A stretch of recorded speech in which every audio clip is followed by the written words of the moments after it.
We're going to rock back and forth to find neutral spine. Maureen's going to put her hands so that her thumbs are together just underneath her navel and her fingertips are on her pubic bone. And she's going to gently rock back and forth, tilting her pelvis forward and back. And then she's going to find neutral spine, halfway in between, all the way back and all the way forward. Now right here, she's going to take a big deep breath in. And you can watch her hands come up and exhale as she draws that belly in and back and down. Take a big deep breath in. Good, and exhale it all the way out. This is the important position to be in for core stabilization exercises and to continue breathing. Maureen's going to put her arms by her side. She's going to take a big deep breath in as she lifts her pelvis all the way up off the mat, maintaining that nice neutral spine, lifting nice and high, squeezing those glutes, and then she's going to exhale as she comes all the way back down. Take a big deep breath in. Good, and exhale as you lift. Good, lift it all the way up. Good, to make this a little harder, she can squeeze my fists together. Good, and exhale as you bring it all the way back down. Excellent. For those of you who want an advanced version, you can bring one leg up to 45 degrees. Keep making sure you keep that pelvis nice and level in that neutral spine, squeezing through the glute and then lowering all the way back down. Good. And we're going to bend this knee and bring it back down. We're going to get onto our bellies for plank. We're going to start with kneeling plank or modified plank. Elbows should be directly underneath the shoulder. She's going to come up onto her knees, finding that neutral spine on her knees, tilting that under. Good, and keeping a nice plank position. Hands are pointing straight ahead, so it's slightly rotated outward, and her head is reaching tall towards the wall. Good, and belly's drawn up and in. Good, take a big deep breath in, and I want you to lift up onto your toes for a full plank position. You want to maintain that straight line, reaching out through the heels, and the upper back being pushed up slightly towards the ceiling, right in between her shoulder blades. Excellent. She's going to take a deep breath in and pull that belly in a little bit deeper. Good.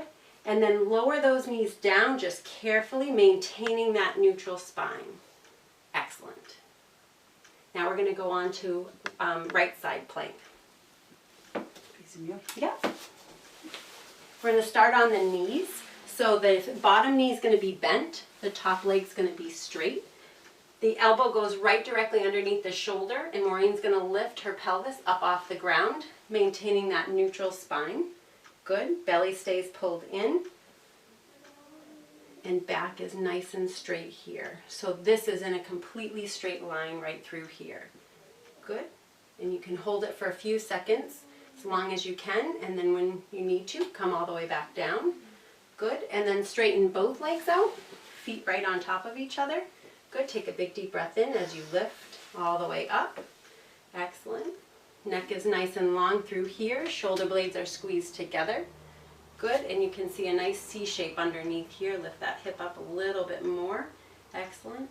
And reaching out through the heels. And then lower down. Good. And we're going to do the same thing facing.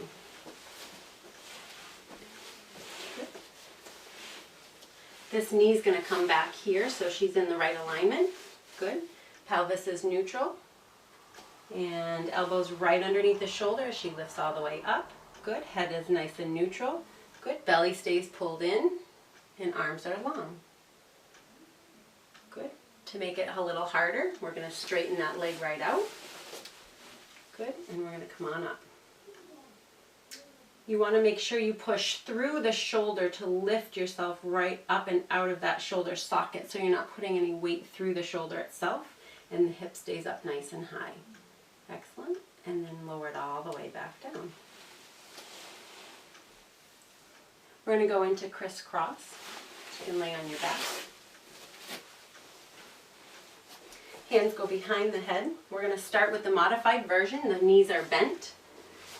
One foot stays on the mat as one knee comes up, and you rotate the opposite elbow to that. Keep the hip flexed at 90 degrees, and you're going to try to peel it all the way up. Good.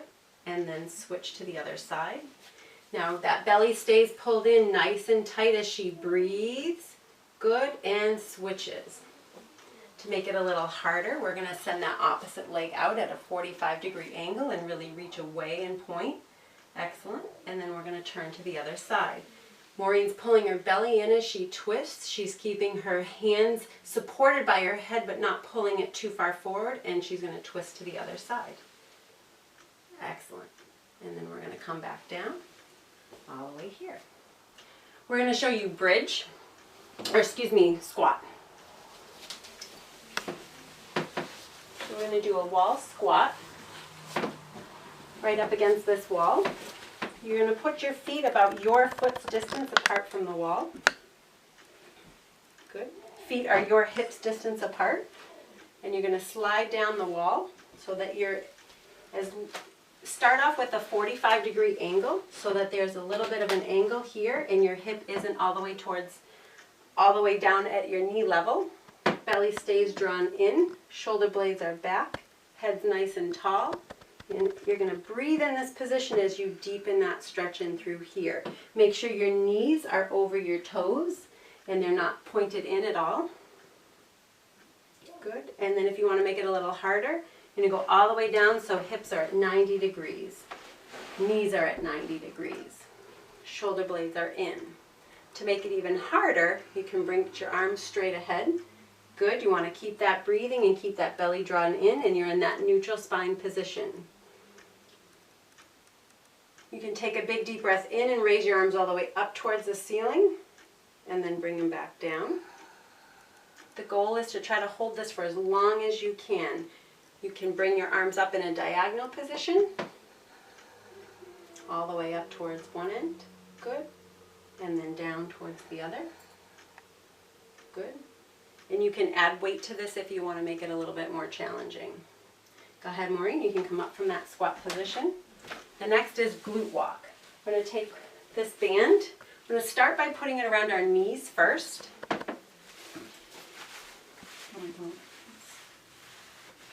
And put it over your pant legs.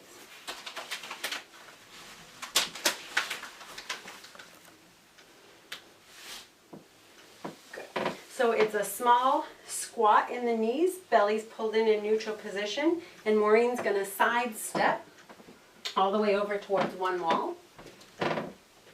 Good. It's a small shuffle. So you're shuffling as if you're taking a 1-inch step and you're not bringing your feet too close together.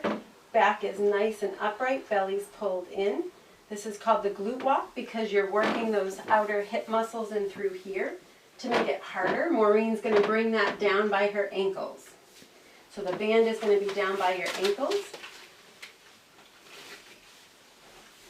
And it's a 1-inch small shuffle step. From side to side, belly's drawn in, hips stay nice and level. Maureen's going to put her hands right on the tops of her iliac crest. And you're going to watch and keep those as stable as you can. Ooh, these burn. Good. Excellent. You're going to take that band off your knees and we're going to go right into the lunge. Maureen's going to face the window for me. You can be right on the mat if you'd like. Good. You're going to take one big step forward with your right leg or left leg. Good. The goal is this knee shouldn't go over the toe. And as she starts to squat down, her back stays nice and straight. Again, neutral spine. Belly comes in. Good. And you can see that this is bent at 90 degrees. Her hip is bent at 90 and this other knee is bent at 90. To modify this, you can just come back up and do a small lunge here and then back up. If you need to, you can hang on to a counter or another surface to make it easier. If you want to make this harder, you can take a step back to the starting position. Take this foot and step back to the starting position. Good. And then you can step forward, good, into that deep lunge and then step all the way back. This is more of a dynamic lunge. The first one we call a static lunge because you're statically just lunging into that position and coming back. This one is dynamic because you're stepping and moving into that position and you're going to alternate legs. Good. Now to make it a little bit harder, Maureen's going to reach as she steps forward, reach her arms towards the ceiling. And that belly stays pulled in. This is going to activate your thigh muscles a little bit more. Then to challenge her glutes, she's going to reach her hands towards her toes as she steps forward. Towards your toes. Really? Uh-huh. Mm. Good. You want to take a step as you're reaching and lunging, and you'll feel your glutes activate a little bit more. Excellent. You want to keep that back nice and straight and belly pulled in, and a nice big step forward so that 90-90 position stays in the knees. Excellent. To make it a little bit more challenging, Maureen can put her arms out straight, and as she steps forward, she can turn her upper body towards the mirrors. Go ahead. Good. And then back, and then towards me. And then back. And that adds a little bit more rotation stabilization and challenge as she's going through the functional movements.